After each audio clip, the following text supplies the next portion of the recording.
Buying cameras won't get you clients.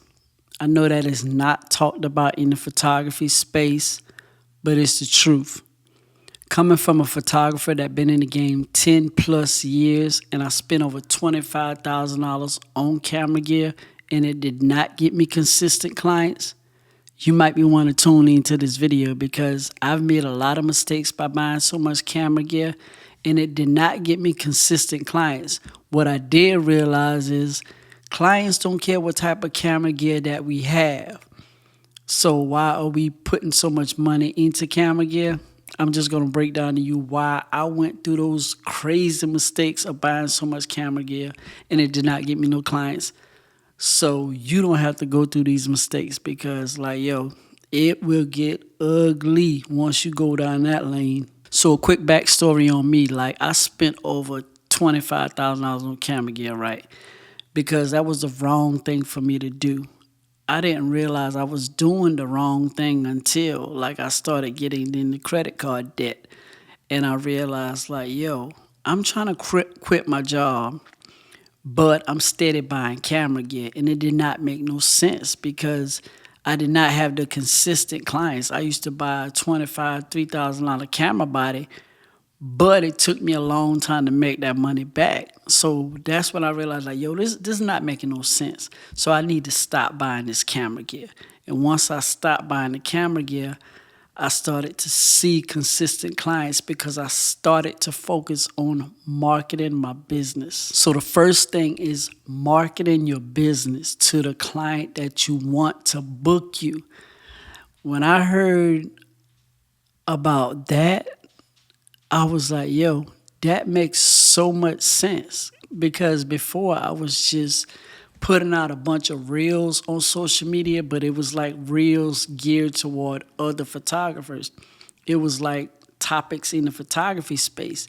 But that is not what my clients are looking for. You see what I'm saying? My clients are looking for how I'm going to capture their event or their important moment.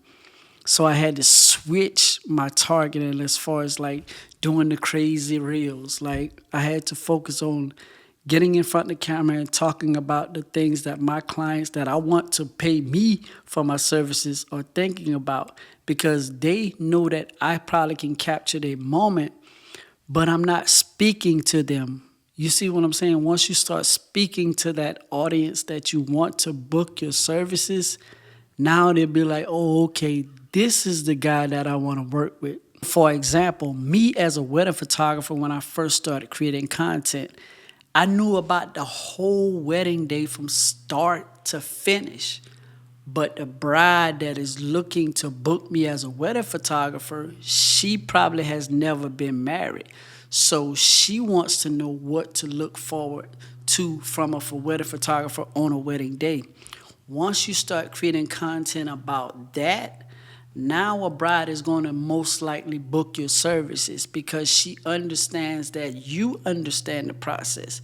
But if you're creating reels that are targeting other photographers, just check into your comments. If you see a lot of photographers commenting under your content, you're not targeting your potential client.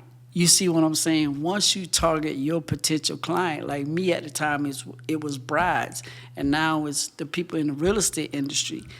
I'm talking to one specific audience, and once I did that, it was a shift in the people that contact me. And the main thing that changed the game for me, I had to stick to one type of photography.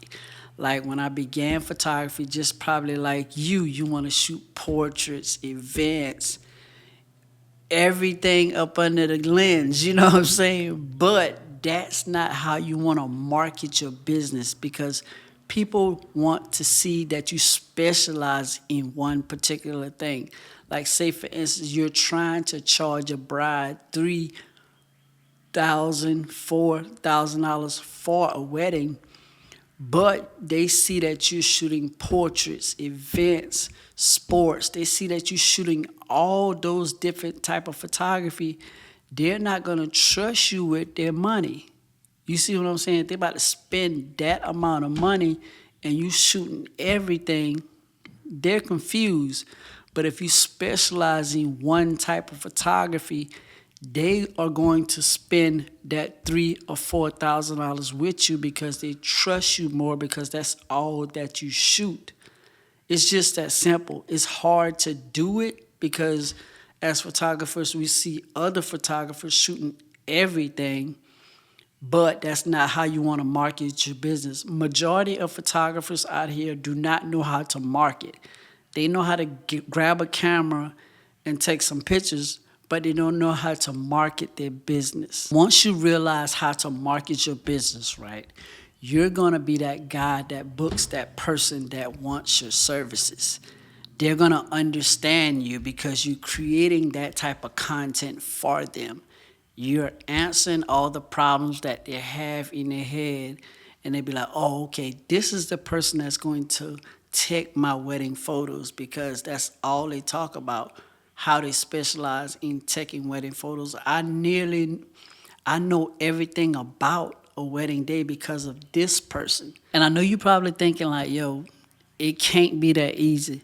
Yes, it is that easy because buying camera gear, I'm going to say it again, it's not going to get you clients.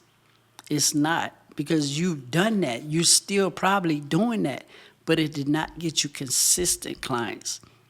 So once you do these things that I'm telling you in this video, you will slowly begin to get consistent clients. And if you need help learning some of these strategies in how to get clients from videos, just comment video below and I can help you out.